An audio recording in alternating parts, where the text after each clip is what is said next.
SK하이닉스가 사상 최대 실적을 경신하고 있는 가운데 지난달 30일 오후 충북 청주 SK하이닉스 청주 캠퍼스 정문 앞으로 관계자들이 이동하고 있다. 김성태 객원기자. SK하이닉스가 기본급의 2,964%에 달하는 초과 이익을 5일 지급했다. 연봉 1억 원인 직원의 경우 약 1억 4,800만 원의 성과급을 받는 셈이다. 업계 안팎에선 역대 최대 규모의 성과급을 두고 글로벌 반도체 산업이 직면한 인재, 전쟁을 상징적으로 보여주는 장면이라는 평가가 나온다. SK하이닉스는 지난해 하반기에 노사 합의로 PS 지급 기준을 전면 개편했다. 기존 최대 1000%였던 PS 상한선을 폐지하고 전년도 영업이익의 10%를 성과급에 쓰기로 했다. 성과급의 80%는 그해 지급하고 나머지 20%는 이후 2년에 걸쳐 10%씩 나눠 지급한다. SK하이닉스 관계자는 차별화된 보상 체계는 단기적인 사기 진작을 넘어 연구개발 R&D 경쟁력을 확보하고 성장 기반을 강화하기 위한 투자 성격이라고 설명했다. 파격적인 보상의 이면에는 반도체 산업 전반으로 확산하는 인재 확보 경쟁이 깔려있다. 반도체 업계에선 인재 확보가 설비 투자나 공정 기술 못지않게 기업의 생존을 좌우하는 핵심 요소로 꼽힌다. 수십조 원에서 많게는 수백조 원이 투입되는 반도체 공장 팹을 짓고 최첨단 장비를 들여놔도 이를 설계 운영할 인력이 없으면 경쟁력을 유지하기 어렵기 때문이다. 하이닉스와 함께 반도체 산업을 양분하는 삼성전자 내부에선 상대적 박탈감을 호소하는 목소리도 나온다. 삼성전자는 지난해 메모리 반도체 판매 호조에 힘입어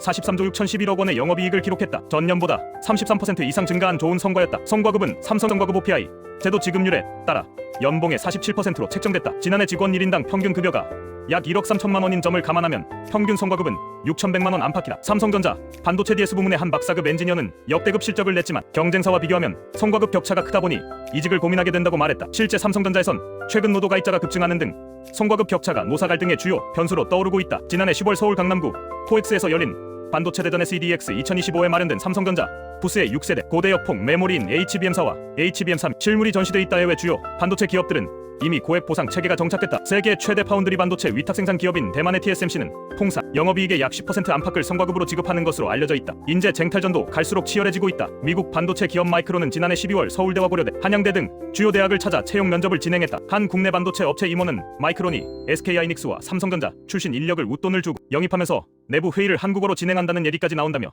지금은 마이크론이 만년 3위로 불리지만 인재 유출이 이어지면 향후 판도는 알 수 없는 일이라고 말했다. 업계에서는 보상 경쟁이 단순히 돈을 더 주는 것을 넘어 구조적 재편 단계에 들어섰다는 분석이 나온다. 반도체 공정이 고도화할수록 핵심 인력의 영향력이 커지기 때문에 기업들이 설비보다 사람에 더 많은 비용을 투자하는 흐름이 굳어지고 있다는 것이다. 실제 주요 반도체 기업들은 성과급 외에도 장기 인센티브와 연구 전담 트랙을 병행하며 인재 유출을 막고 있다. 고종환 한국반도체산업협회 전략기획실장은 지난해가 유독 도드라졌을 뿐 반도체 분야에서 우수인력 대우는 꾸준히 좋아지고 있었다며 인공지능 AI 패권 경쟁 시대에 본격적으로 진입할수록 우수인력에 대한 보상과 기회는 더 확대될 것이라고 말했다. 이 같은 흐름은 대학 입시 지형에도 영향을 미치고 있다. 종로학원에 따르면 지난달 18일 기준 7개 대기업이 운영하는 16개 계약학과 지원자는 2,478명으로 전년 대비 38.7% 증가했다. 이 가운데 삼성전자 계약학과 8곳과 S 계약학과 3곳에 지원한 인원은 1,610명으로 가장 많았다. 다만 성과급 빈입빈 도입부 반도체 쏠림에 대한 우려도 적지 않다. 지난해 주요 기업들의 성과급은 업종별로 격차가 뚜렷했다. LG에너지솔루션은 2023년 기본급의 10%, 2024년엔 380%의 성과급을 지급했지만 2차 전지 사업이 부진을 겪으면서 지난해 지급률은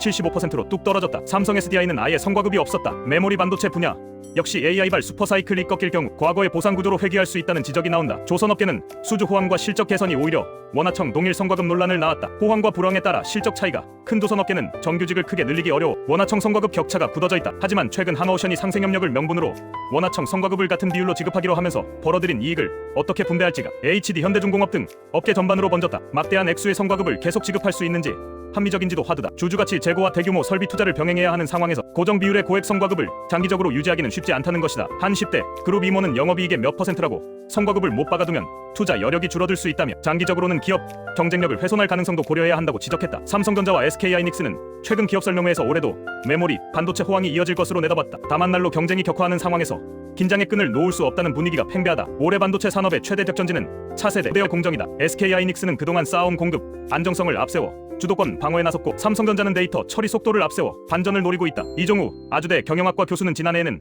업황 회복 효과로 대부분의 반도체 기업이 시장 기대를 웃도는 실적을 냈다며 올해는 수요, 대응력과 기술, 경쟁력에 따라 실적 차이가 벌어지면서 기업 간 실적과 성과급 격차가 뚜렷해질 것이라고 말했다.